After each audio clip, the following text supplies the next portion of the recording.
Bro, so for once, I'm not going to do a rant that has anything to do with race, but I will do something that has to do with being a veteran because it is coming up so much in Falcon the Winter Soldier.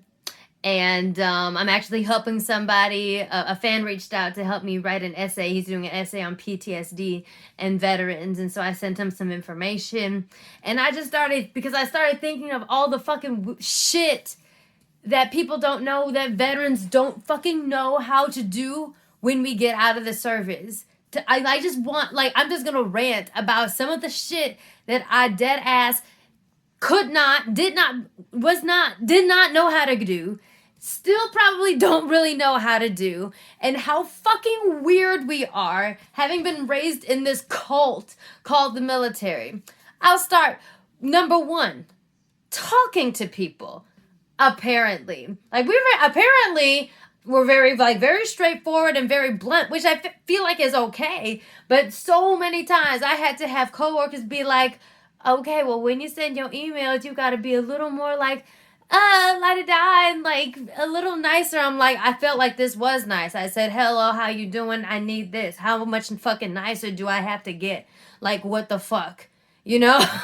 I'm like, but apparently we come out as assholes when we talk to people straight off the bat. I'm like, okay, well, I guess I gotta fucking learn how to do that shit. And then there's like things that we don't think, there's like things veterans think about that like other people don't fucking think about because of our training. Like, it always instills some sort of anxiety into us. Like, we moved into this big old building, this new building, this office building when I was working, before I was very, very disabled. And it was this really nice building. There was like all glass walls, everything. Like, the entire building was glass. The entire floor was glass. The offices were glass. You could see the entire skyline of New York. It was so pretty. And everybody was like, oh my God, this is so great. And all I was thinking was like, wow, this is a fucking active shooter's dream. Like, if someone comes in to shoot this place up, if someone just decides to go postal one day, there's literally no escape routes. Where the fuck are the escape routes? Where are we gonna hide? How are we gonna barricade? There's nothing to barricade with because everything is glass. Well, I guess we're fucking doomed. And then when I told that to my coworkers, they're just like, oh my God. I'm like, this is literally all I'm thinking about. And then one day, somebody brought a maple scented plug-in for their office, and it was really, really strong. Now, of course, this is not something that a normal fucking person would know, but when they train us for CBRN, which is like chemical, bio, nuclear attack, like surviving stuff like that, how to recognize the signs of an attack like that. And they say that the scent of like maple syrup, strong maple, like that's a warning sign for a chemical attack. And this was around 9/11, mind you. And so when I smelled that shit, I immediately tensed up, like I got fucking scared. And it took one of my coworkers to come out and be like, oh, so-and-so had this really nice plug-in. It's a maple scent. I'm like, fucking shit. Thank God. Because I thought that we was about to get killed. Like, what in the shits? What the fuck? And then like, there's other things that like we don't know how to do. Like, I didn't know how to fill in a time card. I don't know.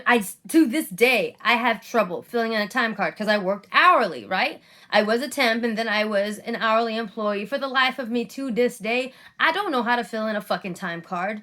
You know why? Because there are no time cards in the military. You are on duty 24/7, aka your ass belongs to the government at all times, and they take every fucking opportunity to remind you of that. So there was no such thing as time cards, and so I could not figure out how to do that shit. I must have messed up every single time card I had until I quit my first job. I swear to fucking God. What else? I don't know how to make a doctor's appointment when I had insurance other than the VA when I was working. Didn't know how to make a doctor's appointment. Like, through my insurance. You know why? Because the military just tells you when it's time for your checkup, and they schedule you, and they're like, be here at the doctor at this time, and then you're like, okay, and then you go. And the same thing with the dentist. And the same thing with your shots. And I'm like, I have no fucking clue how to... I'm like, how do I find a therapist in my area? How do I find a doctor, a dentist? How? Like, what? And I literally had to have my husband sit down and explain this shit to me. And now, like I said, now that I'm not working and I'm just on VA healthcare, it's pretty much like being back in the military. But I was completely clueless. I had no fucking clue. Laundry. Laundry is something I'm terrible at. You know why? Because at the Air Force Academy, we didn't have fucking time to separate clothes, like darks and whites and shit. Like, all we had was fucking uniforms. Fucking everything was fucking green and blue. So it was like, who the fuck cares? Just throw everything in there. That's literally what I do. And I didn't know until like I got out of the military, like fully out, that my husband was like, you gotta separate the darks from the lights, and here's the whites and this. And I'm like, are you fucking...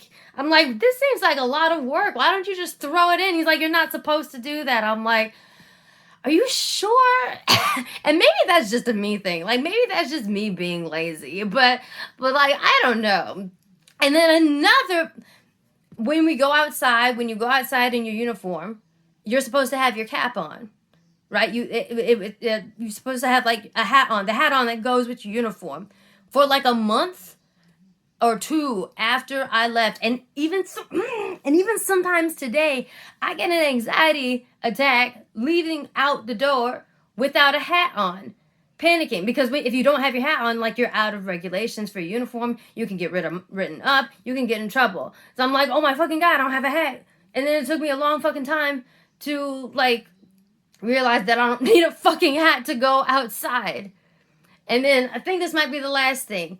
Like taking time off and like reporting to someone. Now you guys know I'm a very independent person, like very outspoken, and I'm like, I don't need no nigga, I don't need no motherfucker tell me what to do. I know what the fuck to do.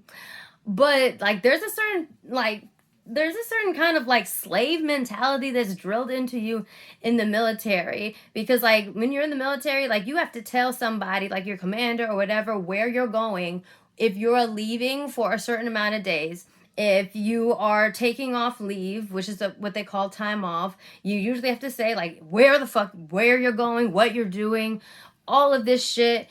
And got to be ready to come back at any point, and I would take time off at my job, and I would just like overshare with my bosses, like why, like I had to make up an excuse of why I need to take time off that I already have apparently to take off whenever I want. I still don't even get that concept being a veteran. I'm like, there's just time, like I can just do whatever the fuck I want. And they're like, I'll be like, I'm going here and then I'm going there, and because I have to go to a doctor's office, I have to go to a doctor's appointment because I have PTSD, and so that's why I have to take off work.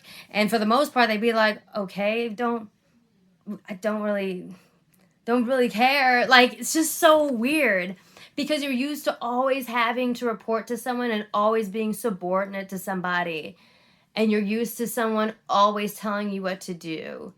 And so I am not working right now. I probably may not be able to work a traditional job ever again. So hopefully this content creation, acting, singing thing takes the fuck off a little more.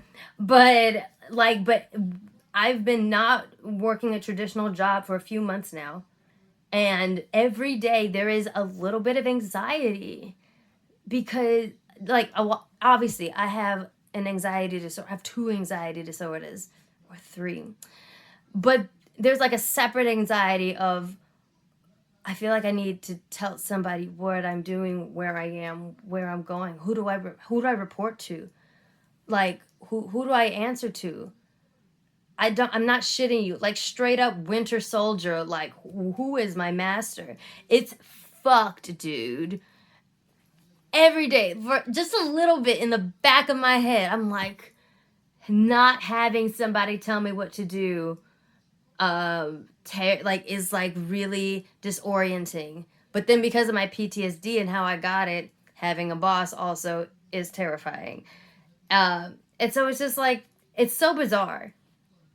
And it's these little things. These are like just an example of little things that apparently come very naturally to the rest of the people in this country, and then the less than 1% that join the military, and then the ones that come back, we literally come back to a world that we don't know, because presumably up to that point we've spent our entire adult life basically in a cult, like an entire different world. And the outside world is so scary. Like public transportation, I was like, what the fuck, how? Like, this is like, everything is like that meme with the lady with the equations and shit, and she's just like everything just like looks like that. You know what I mean? It's so weird.